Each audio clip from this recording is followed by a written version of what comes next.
रामायण में रावण ने माता सीता का छल से हरण कर घोर पाप किया था। इसके अलावा भी उसने जीवन में कई पाप किए थे। लंकापति रावण के अवगुणों और अहंकार के बारे में तो सभी जानते हैं, लेकिन आपको पता है कि रावण में कुछ ऐसे गुण भी थे जो मनुष्य को सफल बना सकते हैं। रामायण में रावण एक मुख्य पात्र है जो लंका का राजा था। रावण को एक दुष्ट अहंकारी असुर कहा जाता है और उसने अपने बल की शक्तियों के अहंकार में आकर माता सीता का छल से हरण कर लिया। इस पाप का दंड उन्हें भगवान राम के हाथों मृत्यु के रूप में मिला। लेकिन क्या आप जानते हैं कि ढेरों बुराइयों के बावजूद भी रावण में कुछ ऐसे गुण थे जो हर मनुष्य को पता होने चाहिए, और वो गुण जानकर आप भी हैरान हो जाएंगे।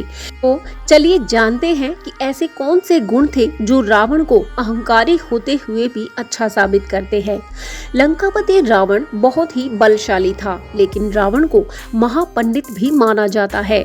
पुराणों के अनुसार जब भगवान राम ने लंका पर आक्रमण से पहले भगवान शिव की उपासना करने के लिए यज्ञ करने की सोची थी, तो सुग्रीव ने भी सबसे पहले रावण का नाम ही सुझाया था।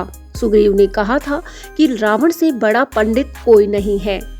पुराणों में ये भी वर्णित है कि भगवान राम के यज्ञ की पूजा का न्योता रावण को भी भेजा गया था, और पंडित होने के नाते उसने ये निमंत्रण स्वीकार भी किया था। रावण राक्षस होते हुए भी प्रकांड विद्वान और महान ज्ञानी था।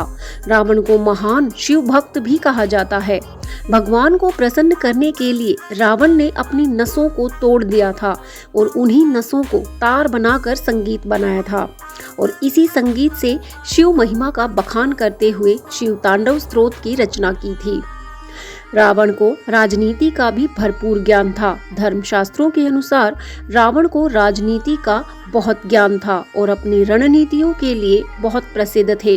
जब रावण मृत्युशैया पर था, तब भगवान राम ने भी अपने भाई लक्ष्मण को राजनीति का ज्ञान लेने के लिए रावण के पास भेजा था।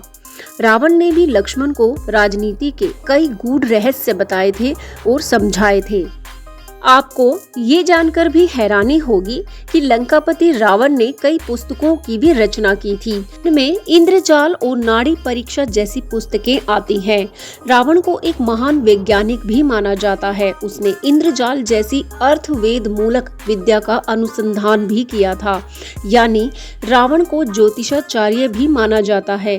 कहा जाता है कि जब मेघनाद का जन्म होने वाला था, तब रावण ने सभी नक्षत्रों को इस प्रकार से व्यवस्थित किया था ताकि मेघनाद का जन्म ऐसे नक्षत्र में हो कि वह अमर हो जाए। अब रावण बेशक अहंकारी था, लेकिन अपनी प्रजा के लोगों के लिए उसने बहुत अच्छे काम किए थे। रावण ने अपने राज्य के लोगों के लिए मुफ्त चिकित्सालय, मुफ्त शिक्षा और कई अन्य सुविधाएं भी उपलब्ध करा रखी थी। रावण ने गुरुकुलों की भी स्थापना कराई थी। इसके अलावा रावण ने माता सीता का जब हरण किया, भले ही माता सीता अशोक वाटिका में रही हो, लेकिन रावण ने उनकी सुरक्षा में कई असुर राक्षसियों को तैनात किया था ताकि मां सीता को किसी तरह की परेशानी न हो। रावण धैर्यवान था, कभी भी अपनी सीमाओं को नहीं लांघा। माता सीता की मर्यादा का उसने पूरा ध्यान रखा। अपनी बहन शूर्पणखा के अपमान का प्रतिशोध लेने के लिए रावण ने ये अपराध किया, और फिर स्वयं को बलशाली दिखाने के लिए रावण गलती पर गलती करता चला गया, जिससे उसके पुत्र, भाई और सगे संबंधी मृत्यु को प्राप्त हो गए। प्रकार रावण में बुराइयां होते हुए भी कुछ अच्छाइयां थी जो आज के इंसान को उनसे सीखनी चाहिए। उन्होंने भले ही 10 सिर रखे, लेकिन वो संसार के सामने उजागर थे। लेकिन आज के मनुष्य को रावण के इस बात से सीख लेनी चाहिए। आज का मनुष्य अपने एक ही चेहरे में अनगिनत चेहरे छुपा कर चलता है, लेकिन उसकी यही बात आगे चलकर उसके लिए घातक सिद्ध हो सकती है। रावण की जो अच्छाइयां हैं, यदि उन्हें आम इंसान अपना ले तो जीवन में तरक्की निश्चित है। इसलिए आप भी उनके गुणों को अपनाकर अपने जीवन को सफल बनाएं। आपको ये वीडियो कैसा लगा कमेंट करके जरूर बताएं, और रावण की कौन सी अच्छाई आपको सबसे ज्यादा अच्छी लगी ये भी बताएं।